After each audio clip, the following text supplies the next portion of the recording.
قاسم سولەیمانی و ئەبوو مەهدی موهەندیس لە هێرشێکی ئەمریکا لە عێراق دەکوژرێن.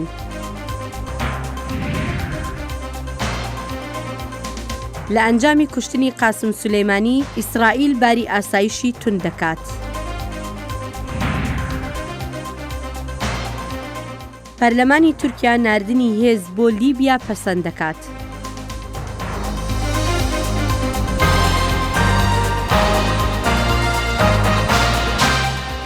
سڵاو ئەم کاتتان باش بەخێر بێنەوە بۆ یەکەم بەرنامەی ساڵی 2020 زاینی. سلااو ڕێز بینەرن هێژا ئەمێ بەرنامە خوێ ژێ کوشتنا فەرماندارێ گشتی یê فەیلق القودس قاسم سلەیمانی دەست پێ بکن دبن فەرمانە سەرۆکی ئەمریکا دۆنالد ترامپ ئارتێشا ئەمریکی قاسم سلەیمانی لەسەر ڕێکا فرۆکخانەیە بەغدایê کوشت û dibego ev bûyer bandoreke pir mezin li pêwendiyên Amerîka û Îranê bike ji ber rola Sileymanî ya girîng dê herêma Rojhilata navîn de. وتارە ئەینیەکانی ڕۆژێنی لە تاران تەرخان کرابوون بۆ ستایشکردنی قاسم سلەیمانی هاوکاتی هەڕەشەی گەورە کاربەدەستانی ئێرانی بۆ تۆڵەسەندنەوەیەکی بەزەبر وەک دەڵێن لە بکوژانی سلەیمانی. ما در سپاه پاسداران انقلاب اسلامی ئێمە ئەندامانی پاسدارانی شۆڕش دووچاری خەمێکی قوڵ بووین بەم هەواڵە هەر چۆنێک بێت سووربوون ئێمە لەسەر تۆڵەکردنەوە دژی ئەمریکای تاوانبار و زایۆنستە داگیرکارەکان هەروە دێ و بەهێزتر دەبێت و تۆڵەش دەکەینەوە. کوژرانی قاسم سلەیمانی دوا بە دوای هێرشەکانی هەندێک لایەنی هێزەکانی حەشدی شەعبی بوو بۆ سەر باڵیۆزخانەی ئەمریکا. وەزیری بەرگری ئەمریکا لە پۆستێکی تویتەردا نووسیویە یاریەکە گۆڕاوە و ئەمریکاش ئامادەیە بۆ گرتنەبەری هەموو ڕەوشۆنێکی پێویست بۆ بەرگریکردن لە ئەمریکاییەکان و لە بەرژەوەندیەکانی ئەمریکا و هاوپەیمانەکانیشی. بەڵام لای ڕژێمی ئێران دۆسیەی کوژرانی قاسم سلەیمانی مانایەکی تری هەیە. ئەو کاری ئەمریکا بەبێ هیچ گومانێک کاری تیرۆریزمی دەوڵەتیە و پێشێلکردنی سەروەری عێراق چونکە کوشتنی ئەو کەسانەیە کە تەواوی ژیانیان تەرخان کردبوو بۆ بەرەنگاربوونەوەی دیکتاتۆری و سەرکردن و تیرۆر و توندڕەوی. پەنتاگۆن و کۆشکی سپی ئەوەیان پشتڕاست کردوێتەوە لەشکری ئەمریکا بە ڕێنمایی سەرۆک ترامپ سەرکردەی هێزەکانی قودسی پاسدارانیان کوشتووە. کۆشکی سپی دەڵێت قاسم سلەیمانی خەریکی داڕشتن و پەرەپێدانی پیلانەکانی بووە بۆ هێرشکردنە سەر دیپلۆماتان و هەروەهاش سەرباز و کارمەندە لەشکریەکانی ئەمریکا لە عێراق و لە سەرانسەری ناوچەکەدا. هەرچۆنێک بێت کوژرانی قاسم سلەیمانی ئەگەرەکانی هەڵایسانی قەیرانی زیاتری لە ناوچەکەدا هێناوەتە ئاراوە و فەڕەنساش ئاگاهی دەدات. Bon, d'abord, c'est la suite d'une escalade qui dure depuis des mois. ئەوەی ڕوویداوە هەنگاوێکی ترە بۆ بەرزبوونەوەی ئاستی ئەو تەنگەژانەی چەند مانگێکە درێژەیان هەیە. ئەوەی ڕوویدا ئەوە بوو کە لی دەترساین. ئاڵۆزی و پشێوی لە نێوان ئەمریکا و ئێراندا. ئەرکی سەرەکیمان سەقامگیرکردنی ناوچەکەیە و پێویستە هەلومەرجی دروست بێنینە ئاراوە بۆ سەقامگیری لە ناوچەکەدا. فەڕەنسا لەسەر بەرزترین ئاست هەوڵەکانی لەگەڵ هەموو لایەنەکاندا دەست پێ دەکات. ئەڵمانیا لەو بڕوایەدایە ئەو کردەی کوشتنە کاردانەوەی وروژێنەری ئێرانی بەدوادا دێت لە کاتێکدا وڵاتی چین داوای پشودرێژی لە هەموو لایەنەکان کردووە تا ڕەوشەکە بەرەو ئاڵۆزی زیاتر نەڕوات لە ڕۆژهەڵاتی ناوەڕاستدا.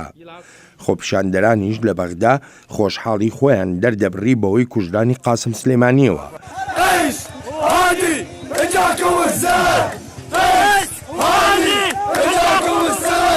خۆپیشاندەران دروشمی دژەلایەنگرانی ئێرانیان دەگوتەوە وەک قەیسر خزعەلی و هادی عامری.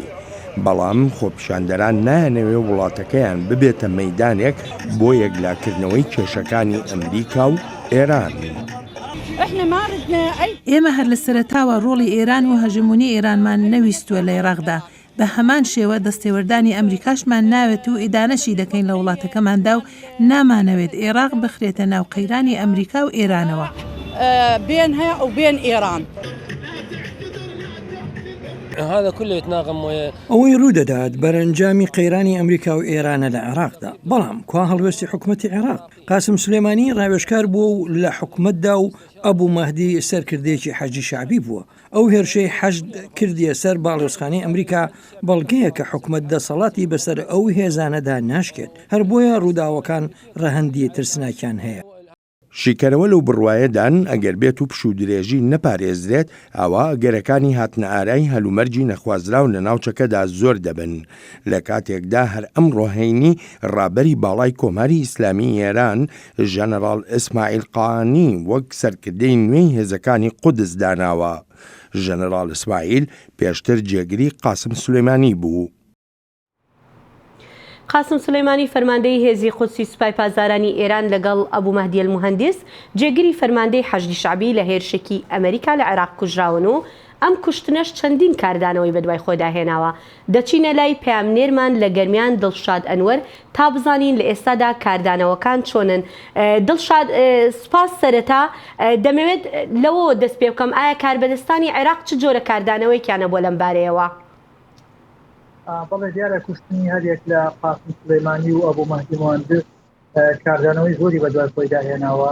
سەرۆکایەتی کۆماری عێراق ئیدانەی کوشتنی قاسم سلەیمانی کرد و داوای دان بەخۆدادێتنی کرد و بە هەمان شێوە مەرجعی باڵای شیعەکانی عێراقی سەید عەلی سیستانی بە هەمان شێوە ئیدانەی کرد و داوای دان بەخۆدادێتن و تەعاملکردنی لەگەڵ وەزعەکە بە شێوەیەکی واقعی و عاقڵمەندانە کرد. لە هەمان کاتیشدا لەسەر ئاستی سەرۆکوەزیرانی عێراقیش لەبەرەوەی فشارێکی زۆری لەسەرا عادل عەبدولمەهدی جگەلەوەی ئیدانەی کوشتنی قاسم سلەیمانی کرد لە هەمان کاتدا تۆپەکەی فڕێدایە ساحەی پەرلەمانی عێراق بۆ ئەوەی گراستەی دەرکردنی یاسایەک یان ئامادەکردنی پرۆژە یاسایەک بۆ دەرکردنی هێزەکانی ئەمریکا لە عێراق چەندیانەمە خۆی بۆ خۆی دوورخستنەوەی بەرپرسیارەتیە لە خۆی.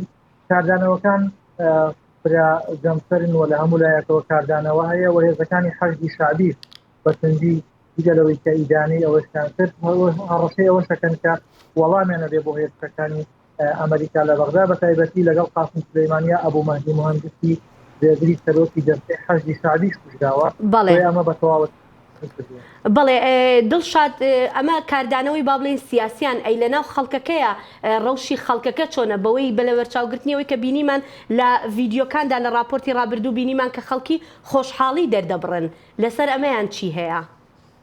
بەڵێ دیارە کۆمەڵێک بیر و بۆچوونی جیاوازی کایە بەشێک لە عێراقیەکان پێیان وایە بە تایبەتی ئەو هێزانی کە لە ڕابردووە خەڵکیان کوشتووە لە ناوچەکانی خواردی عێراق و لە بەغدا ئەم هێزانن بەشێکیان پێیان خۆشە بەڵام بەشێکی تریشان کە زۆریان ئەترسن لەوە ئەترسن لە کاردانەوەی ئەم ڕووداوی دوێنێتەوە عێراق ببێتە ساحەی شەڕی ڕاستەوخۆی نێوان ئەمریکا و ئێران و بەشێکیان ناوێرن بکەن بە تایبەتی لەوە ئەترسن کە بە دەرچوونیان لە گۆڕەپانی تەحریر ڕوبەڕووی و ڕوپاندن ببنەوە بەڵام على الأكثر خەڵکی زۆرە ترسێکی زۆر عێراقی داپۆشیوە خەڵکەوە ترسێکە کاردانەوەکان دوای ئەمە شەڕێک بێ یاخود ململانەیەکی خۆشتر بێت کە عێراق ببێتە ساحەی ئەو ململانەیە و عێراقیان لەوە ترسن دوای ئەمە زەرمەندتریش بن بە تایبەتی کە ئەمەی کە ڕوویداوە ڕووداوێکی گەورەیە بە نیسبەت عێراقەوە و یەکێکە لەو ڕووداوانەی کە ئەتوانن بڵێن تەمەوە ڕابردوودا نمونەی نەبووە بە تایبەتی قاسمی سلەیمانی فەرماندەی سوپای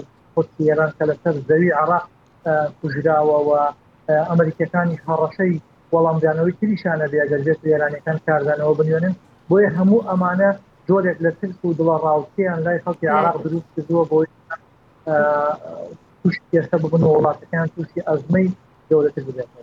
بەڵێ دڵشاد وەزیری دەرەوەی ئەمریکا مایک پۆمپیۆ ڕایگەیاندووە قاسم سلەیمانی و با بڵێن ئەو کەسانی کە کوژراون پلانی هێرشێکی زۆر توندیان دانابوو. ئایا هیچ زانیاریت لەسەر ئەم هێرشە هەیە؟ بەڵێ دیارە ئەمریکایەکان هەموو کاتێک باسی ئەوان کردووە کە ئەو هێرشانەی کە ئەچێتە سەریان چی لە عێراقاوە چی لە ناوچەکە دەستی قاسمی سلەیمانی و فەرماندەی سوپای قودسی تایە بە تایبەتی لەبەرەوەی کە ئەوان پێیان وایە ئەم هێزە تایبەتە بە دەرەوەی ئێران تایبەتە بە نەخۆکردنی تۆڕەت بۆ دەرەوەی ئێران بۆی هەمیشە تۆمەتباریان کردوون. ئەمریکەکان ئاراستەی سەکانیان بۆ ئاراستەیە کە ئەمە جۆرێک بووە لە دیفاع جۆرێک بووە لە پاراستنی بەرژەوەندەکانیان بەڵام لە هەمان کاتدا ئەوانەی کە لە عێراقا هەن بە تایبەتی ئەو هێزانی کە لە حەشدی شعبیەوە یان ئەو بەرپرسانی کە سەر بە حەشدی شعبین باس لەوە کەنەما پێشەرکردنی سیادەی عێراقیەوە ئەمە جۆرێکە لە دۆزینەوەی بیانوو بۆ شەرعیەدان بەو ئەوەی کە ئەمریکایەکان کردویانە ئەمە ڕەتێکەنەوە کەپلانێکی لەو شێوەی هەڵ بەڵام هێزە عێراقیەکان ئەوەی کە هەیە ئێستا لەسەر ساحەی عێراق گوزەریە ئاماژەیەکە بۆی کە حکوومەتی عێراقی سیادەی لە دەستداوە ئاماژەیەکە بۆی کە حکوومەتی عێراقی نەیتوانێت باڵانس ڕابگرێت بۆیە لە دەرەوەی ئیرادەی عراقی بە دەروی دام و دەستگا فەرمیەکان ئەبینیت لە ساحەی عراقی بۆتە ساحەی ململانی و کێشمەکێشی وڵاتانی بژێر و دەوڵەت. بەڵێ باشە دڵشاد بەرپرسە کوردەکان ئایا لە هەرێمی کوردستانی چ کاردانەوەیەک هەبووە؟ بەرپرسە کوردەکان تەناوەی کە هەیە کاردانەوەکان هەمووی لە سوارچەوەی سەرخۆشیایە، بەڵام سەرۆکۆماری عراق بەڕاستەوخۆی ئیدانی کردووەکو وەکو سەرۆکۆماری عراق نەکوەکو بەرپرسی کورد، بەڵامۆنی من معلومات مەبەستم لە حکوومەتی هەرێمی کوردستانە. حکوومەتی هەرێمی کوردستان هیچ کاردانەوەیکی هەبووە لەم بارەیەوە؟ حکوومەتی هەرێمی کوردستان تا ڕادەیەک ئەوێ باڵانس ڕابگرێت، تا ڕادەیەک ئەوێت نەبێتە بەشێک لەو ململانی لە ناوچەکە هەیە بە حەزەرەوە زۆر بە حەزەرەوە مامەڵە لەگەڵ ئەم پێشاتە نوێیەکە حکوومەتی عراق. من بەیاننامەیەکشم بینی کە لە بارگای زۆر بە کورتی دڵشاد زۆر بە کورتی فەرموو بەیاننامە وەکو هەواڵ تەعامل لەگەڵ قەزیا بکەن نەبنە بەشێک لە کێشمەکێشی نێوان ئەوەی کە ئێستا لە عراق هەیە. بەڵێ دڵشاد ئەنوەر پەیامنێرمان لە گەرمیان سپاس دەکەین. إسرائيل آستا أولهية خواه راكري آستا كبلند بشتي كشتنا فرمان داري قشتي يه فيلق القدس قاسم سليماني لسر دستي هيزا أمريكا دي روجا إن يدا لبغداي ارتشا إسرائيلي وجدارية كالزجين دا بو آماده باشيه بشتي كشتنا سليماني جبر مترسيا جو إيران إيريشان لدجي إسرائيلي بكي وكو برسفدانا كشتنا سليماني يانجي إيريشن لشكري جآليه آليگرن إيراني للبناني وكو حزب الله يا شيعي بين كرن برين هاجي إسرائيل آگاهي لسر سليماني دابون جو دستور داناوي دهن إيريشيان دهبو جوج سوريا لديجي إسرائيلي ببون. هروهاجي د درباري كشتنا قاسم سليماني دا و كارودانا في بيري لسر حرمي و بتايبتي لسر سوريا امي بريكا سكايب في بيري بميواني خرش روفكاري سياسي مسعود عقيرة قفتقو بكن. تبخيراتي ككي مسعود بو برنامه وكو تزاني جو قاسم سليماني فرمانداري قشتي يه فيلق القدس يك جوان كسي سركيبو دي شر سوريا ده بپشتوانياوي رجيما بشار الأسد را لدجي ركبرياوي قورو لك مزن دي باراستنا و هسكرنا بشار الأسد ده ليست كشتنا سليماني و چه باندوري لروشا سوريا بك و بتايبتي جبو رجيما أسد.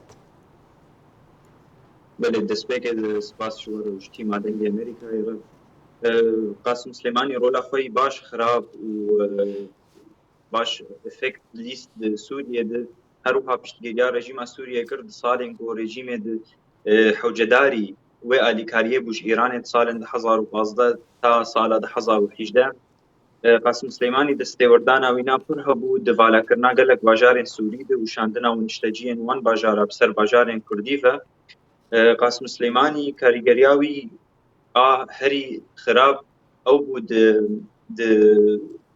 بلان بين سر عراقي سر داگر کرنا باجار كردي كردو كي لديسان بگن سر سوريا داخواست كم بيجم كاريگرياوي نال سر اسد باور دكم دارينا من تايبتي دز باور دكم وين زور خراب نقل كي خراب بجبر هشتا روسيا بشتگيريا اسد دكو هشتا روسيا رولاوي باش بقوت هيد بشتگيريا أسد لبالي قاسم سليماني وكسايتي كشتنا وينا وهلبت وكسك جيخ خرابتر بدود ورد وبوشاوا بري أنا مديد إرهابا ترورا سني دشاوا بغدادي ديكشو ديكيدن بدورته وصاجي بشتي سليماني ايكو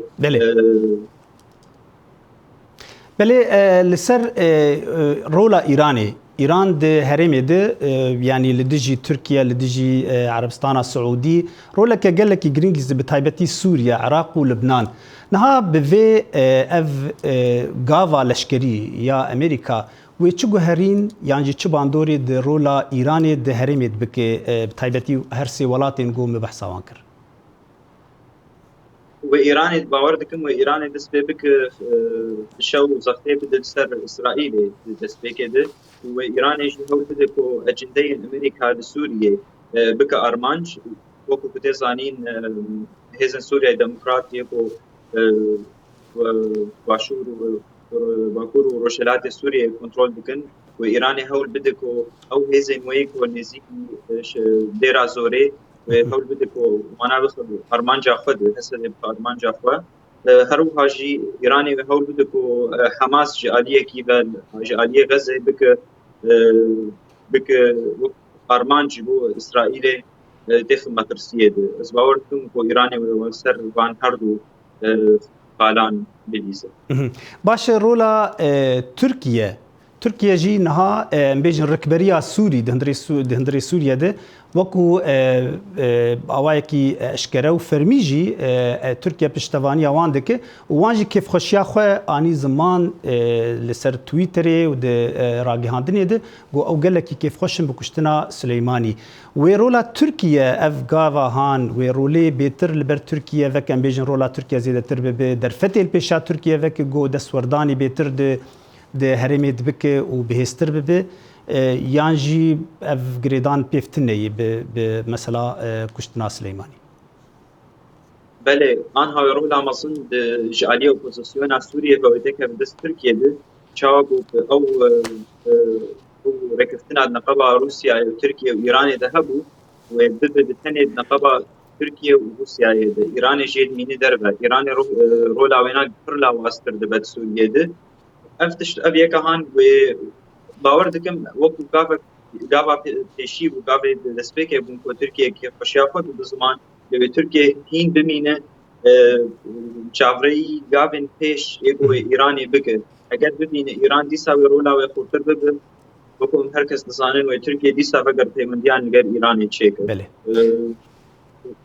بله كك مسعود برسامني داوي لسر روشا كردا كردين سوريا كردين عراقي جو يعني رولا ايراني ورولا قاسم سليماني بخوجي يعني دقلك بيران لسوريا لكردستان عراقي جابو نها اف بيرا هان ويتي كارفدانا كي بك دروشا كردين هردو ولاتان ده كردي سوريا وعراقي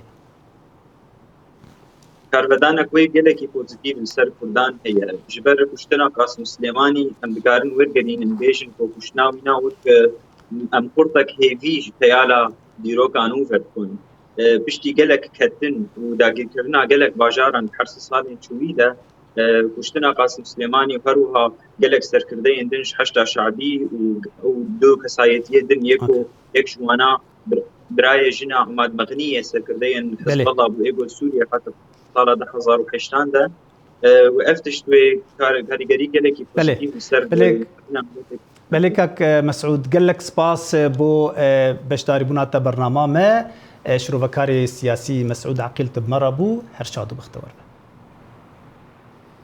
هێزێکی پەرەشوتوانانی فەیلقی 82 ئێربۆرنی ئەمریکا ڕۆژی پێنجشەمە گەیشتنە کوێیت چەند وێنەیەک لەلایەن وەزارەتی بەرگریەوە بڵاوکراوەتەوە کە تیایدا نیشان دەدات فڕۆکەکانی گواستنەوە لە بنکەی ئاسمانی عەلی ئەلسەلام دەنیشتنەوە. نزیکەی 750 سەربازی زیاتری ئەمریکا ڕەوانەی ڕۆژهەڵاتی ناوەڕاست کراون دوابەدوای هێرشەکان بۆ سەر باڵێزخانەی ئەمریکا لە بەغدا لە سەرەتای ئەم هەفتەیەدا.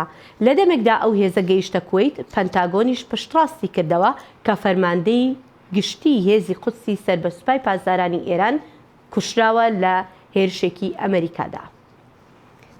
ئێران بەڵێن دەدات تۆڵەی بە زەبری هێرشە ئاسمانەکانی ڕۆژی هەینی ئەمریکا بکاتەوە کە فەرماندەی هێزی قودسی سەر بە سوپای پاسداران قاسم سولەیمانی تێدا کوژراوە. هاوکات ئەمریکاش هێزی زیاتر دەنێرێتە ڕۆژهەڵاتی ناوەڕاست. ئایا عێراق دەتوانێت لە شەڕی نێوان ئەمریکا و ئێراندا بێلایەنی ڕابگرێت؟ بابەتی ئەم و توێژەمان دەبێت لەگەڵ عادل نووری ئەندامی پێشووی پەرلەمانی عێراق و چاودێری سیاسی. سەرەتا بەڕێز عادل نووری سپاس دەکەین بۆ بەشداریکردنت لەم بەرنامەیە.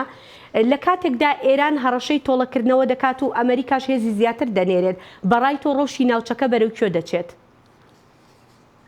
سڵاو لە جەنابێت و سڵاو لە هەموو بینەران و بیسەرانی خۆشەویست بە تاکید ئەو دۆخێکی ئێستا عێراقی پیاچێ لە دوای 2023 سەختترین دۆخە چونکە ئێستا دوو زلهێز لەسەر ساحەی عێراق و گۆڕپانی عێراق خەریکی ململانێکی خوێناوی زۆر سەختن. لێرە طبعاً پرسیارێکی من جەنابتان ڕەنگە ئیشارەتان پێ نەکردێ باشە. من پۆستێکم بینی پێش ڕووداوەکە تقریباً بە چەند دقیقەیە کە یەکێ لە سەرکردەکانی گروپی حزب الله کە ئەبوو مهدی مهندس خۆی ڕاستەوخۆ سەرپەرشتی ئەکرد جگە لەوەی کە پۆستێکی گەورەتری هەبوو کە جێگری سەرۆکی دەستگای حەشدی شەعبی بوو. ئەو بەرپرسە ئەڵێ تەنها 30 سانێمان ماوە 30 چرکەمان ماوە بۆ ئەوەی گۆرزێکی گۆرچکبڕ لە تەواوی بنکە و بارەگاکان و بەرژەوەندەکانی ئەمریکا لە عێراقا بین وامەکەین بە ئاگر. بەڵێ وەزیری دەرەوەی ئەمریکاش ئاماژەی بەمە کردووە کە ئەوان بەنیاز بوون گورزێکی گەورە لە ئەمریکا بدەن. جا قسەکە لێرایە خاتون قسەکە لێرایە طبعا پیاوێکی و قاسمی سولەیمانی پیاوێکی زۆر ینی نێودەوڵەتی بوو، ینی بەڕاستی ئەو ئایکۆن و ڕەمزی تەصدیری سەورە بوو بە ئارەزوی خۆی لە گۆڕەپانی عێراقا، لە یەمەنە، لە سووریا، لە لوبنانە، لە هەر شوێنێک کە بیستە لەوێ ئەبوو گەڕۆک بوو. طبعا پیاوێکی وا لەگەڵ ئەبوو مەهدی مهندس لەگەڵ ئەڵێن کەسایەتێکی تری حیزب الله ئەڵێن محەممەد کەوسەرانی و ئەشرن ئەوەی تر نعیم ئەوەی جێگری سەرۆشی حیزب الله ئەوانە کات و ساتە کۆبوونەتەوە هاتوون ئەم سەرکردەی حیزب اللهش ئەڵێ تەنها 30 چرکەمان ماوە کەواتە یان ئەم 30 چرکە بۆیە کە ئەوان لە مەتار دابەزن تەنها فەرمانەکە بدەن. من پرسیارەوە کە ئەگەر نیو سەعات ئەم کردە ئەمریکیە دواب کۆتا چی ڕووی ئەدا بەتەکید ینی شتێکە بوو چونکە ئەو سەرکردانە بە ئاسانی لەو کاتا بەرەو تەوقیتا کۆبنەوە شتێکی ئاسان نیە. طبعا بەتەکید عێراق لە ئێستادا ئەبێ زۆر حکیمانە مامەڵە بکات چونکە ئەم شەڕێک کە ئێستا هەیە بەڕاستی شەڕی عێراق نییە. کاک عادل منیش ئەمەوێت ئەو پرسیارە بکەم. ئێستا شەڕی نێوان دوو زلهێز وەکو جەنابەت ئاماژت پێکرد لە عێراق ئەکرێت. عێراق چۆن ئەتوانێت بێلایەنی خۆی بپارێزێ وەکو دەزانین ینی ئێرانیش کاریگەریەکی زۆری هەیە لە عێراقوە ئەمریکا بێگومان دەبینین یعنی لە دوای 2023ەوە ئەمریکاش با بڵێین یعنی کاریگەریەکی زۆری هەبووە لە عێراق، هەوڵێکی زۆری داوە بۆ عێراق. چۆن ئەتوانێت عێراق ئەم بێلایەنی خۆی بپارێزێت؟ من پێم وایە باشی کرد شەو طبعا هیچ لێدوانێک نەبوو لەلایەن سەرۆکی کۆمارنە سەرۆکی ئەنجومەنی وەزیران و خۆیان بەخۆیان عادل عەبدولمەدی سەرکردەی هێزە چەکدارەکانی عێراقا هەتا ئەم بەیانیە درەنگە هیچی نەبوو و دەستگا ڕسمیەکان هیچیان نەبوو. ئەو خۆی بۆ خۆی تۆزە بێلایەنێک دەرئەبڕێ و بینیمان شەقامی عێراقی بەتایبەت شەقامی دش بە ئێران و شەقامی دش بە حەشدی شەعبی هەر بەرەبەیانی ئەمڕۆ هێشتا ڕۆژنەوە بووە دەرچوون و پیرۆزبایی و خۆپیشاندانیان کرد و دەستخۆشیان کردەوە. ئەوە ینی ئەوە ئەگەینە کە عێراق بەرەو قۆناغی تر وەرچەرخاوە. بۆیە سەرکردە عێراقیەکان ئەبێ بزانن گەلانی عێراق وەکو پێشوون نین، حتا لە ناو شیعەکانە نەیارێکی زۆر بەرفراوان هەیە بۆ ئێران و بۆ حەشدی شەعبی و بۆ ئەو کەسانی کە بە کلکی ئێران ناو ئەبرێن. بۆیە پێویستە دانایانە و حەکیمانە مامەڵە بکەن و پێم وایە ئەگەر بیانوێ ئەتوانن سبەینێ کە لە ڕێوڕەس و مەراسمی بە خەڵک سپاردنەکە من پێم وایە هەنێشتی تر زیاتر دەرئەکەوێت و ئەمریکا ئەمەوێ ئەوە بڵێم ئەمریکا ئەمەی کە دەستی پێکردووە نابێ بوەستێ بەڕای من حەزم لە کوشتن و بڕ و گیالات و تیرۆرەوانە نییە، بەڵام واقعەکە ئەمریکا دوایەوە کە سەروەری سەفارەتی سەرواری کەرامەتی پێشێل کرا بەوەی کە سەرکردەکانی حەشدی شەعبی ڕۆشنە بناو گرینزون و لە بەردەم سەفارەتە و دەرگاکانی سەفارەت و سپشنوانیان ئاگر تێدا ئەوە سەرۆکی کەرامەت و سەروەری ئەمریکا پێشێل کرا چونکە سەفارەت خاچی ئەو وڵاتە خۆیەتی خاچی عێراق نییە. لەبەرەوە من پێم وایە ئەمریکا لە ئەمە نابێت لەما. بەڵام لە دوای ئەم ڕووداوە کاغادل لە دوای ئەم ڕووداوە چەند مەترسی ئەکەوێتە سەر ژیانی هاوڵاتیانی ئەمریکا لە عێراق؟ وڵا بەتەکید بۆیە ئەمڕۆ وەزارەتی دەرەوەی ئەمریکا ئاگاداری بەڵاو کردەوە کە ئەبێ هەموو هاوڵاتیانی ئەمریکا و ئەو کەسانەی ڕعایا و ینی هەوادار و ئەمریکەکان بێ هەموو عێراق چۆڵکەن بۆی نەبن بە ئامانجی چەکدارەکان چونکە ئەوانە ئاسانترین یا چۆن بڵێن حەلقەی ئەزعەفی خاڵی لاوازی ئەمریکەکانە ئەوانە خەتەفاکردنیا کوژرانی ئاسیدار بکرێن. بۆیە ئەمڕۆ وەزارەتی دەرەوەی ئەمریکا ئەو ئاگاداری بەڵاو کردەوە. من پێم وایە ئێران کاردانەوە ئەکا بەڵام هیوادارم لەسەر ئاستی لە ناو خاشی عێراق نەبێەوە ململانێ تەڕ ڕوشتی پێوە نەسووتێ ئەمریکا و ئێران خوان بۆخواان لە دەریای لە جەزیرە لە خەلیجی عەرەبی لە زەریای هادی لە شوێنانە ئەیان هەیە ڕوبەڕووبوونانی و کەشتیانێ و ئەتوان شەڕەکانی خوان بەرنە دەرەوە بەڵام پێویستە کاربەدەستانی عێراق زۆر حەکیمانە مامەڵە بکەن بۆی ئەم ئاگرە سوورە لە عێراق لە بەڕۆشی عێراق دوور خەنەوە. بەڵێ کاک عادل دەمەوێت ئەوە بپرسم ئایا تۆ پێشبینی شەڕێکی عێراق ئاسا ئەەکەی لە ئێرانە لە دوای با بڵێن لە دوای ئەم ململانیانە؟ واتە گەلانی عێراق مەبەستم لە شەڕێکی ئەمریکایە هاوشێوەی ئەو شەڕی عێراقی کرد بە تەواوەتی گۆڕینی ڕژێمی ئێران. ئەمریکا پێشتر تەرویحی کردووە بەڵام من وازام زۆر جدی نەبووە ئەتوانێت لە ڕێگەی ئۆپۆزیسیۆنی کوردی هەیە ئۆپۆزیسیۆنی فارسی ئۆپۆزیسیۆنی عەربی هەیە ئازەری هەیە ئەگەر بتوانێت لە ڕێگەی ئۆپۆزیسیۆن ئەتوانی ئەوە بکە بە تاکید بەڵام ئەوەشمان بیر نەچێ ئەم کوشتن و تیرۆرکردنەی قاسمی سولێمانی هەنیە لە شەقامی ئێرانی گەرمگوڕتە کردوێتەوە بە دیار لەگەڵ حکوومەتە بەڵام لەگەڵ ئەوەشە ئەو خەڵکی ئەوان لەبیر ناچێت کە ڕۆژانە بە سەدان و بەدایان و بە سەدان گەنج ئەکرێن بە کرێنەکانە هەڵوە ئاسرێن لەسەر ڕادەربڕین لەسەر ئینتیمای فکری من وە ئەزانم ئەمریکا ئەبێ ئەم شەڕە تازە بکە شەڕێکە دەستی پێ کردو ئەبێ بیباتەواویکە. بەڵێ دوا پرسیارم ئەگەر بکرێت زۆر بە کورتی دەمەوێت بزانم هەڵوێ تۆ پێت وایە لەم کاتەیە کوردەکان دەبێت چۆن هەڵسو کەوت بکەن تا ئەم شەڕە لە هەرێمەکەی خۆیان دوور بخەنەوە. کورد ئەبێت بە کەمترین زەرەر تیا دەربچین و ئەبێ کەمترین تەسریحاتمانە بێ ئەمە شەڕی ئێمە نییە و بەڕاستی ئەوانەی کە کوژران زەرەر و زیانیان بۆ کورد هەبوو لە ڕابردووە کەرکووکمان بیر ناچێ ئێمە ڕۆژئاوامان ڕۆژاوای کوردستانمان بیر ناچێ ئەم شەڕ ئەبێ ئێمە نەشەماتە دەربڕینە زۆر دڵخۆشی و نە زۆریش پێ ناخۆشی ڕەنگە دەستگا ڕسمیەکان پێویست بۆ بکە بازێشتی بینی بە ناچاری هەنێشتیانە بێ بەڵام من پێم وانی ئەمە ئەم شەڕی ئێمەیە وابێ بە هیچ ئەمە نزیکی نەبینەوە تێوە نەگلێ. بەڵێ عادل نووری چاودێری سیاسی و ئەندامی پێشووی پەرلەمانی عێراق سوپاس دەکەین بۆم دەرفەتە. سپاس بە زەنانشتە. پەرلەمانە تورکیە بە ئەرێنی دەنگدا بریارە شاندنا هێزا تورکی بۆ لیبیا ji بۆ پشتەوانیە هێزا حکوومەتا لیبیا بکە بێ سەرپەرشتیە فایز ئەل سەراج. ئەف بریار هات پشتی داخوازا حکوومەتا لیبیا ji Tirkiye got leşkeriya Tirkiye bişîne ji Libya re li dijî rekberiya hikûmeta ya Lîbî Xelîfe Heftar got li dijî hikûmeta ya hatî pesendkirin ji aliyê hêzên navnetewî wekû hêzeke ya fermî ji hikûmeta Lîbî re. Ji aliyê dinê ve jî ev biryar kêşeyek derxistiye hewlê got Misir qebûl nake Türkiye tu destwerdانeke leşkerî di hundirê wê de bike ya dinê jî komkara Erebî xwestiye got kombûneke awarte bike ji bo vê biryarê. بەڵێ لێرەشدا دێنە کۆتایی بەرنامەی ئەمڕۆمان تا کاتێکی تر هەر شاد و بەختەوەر بن. هەر شاد.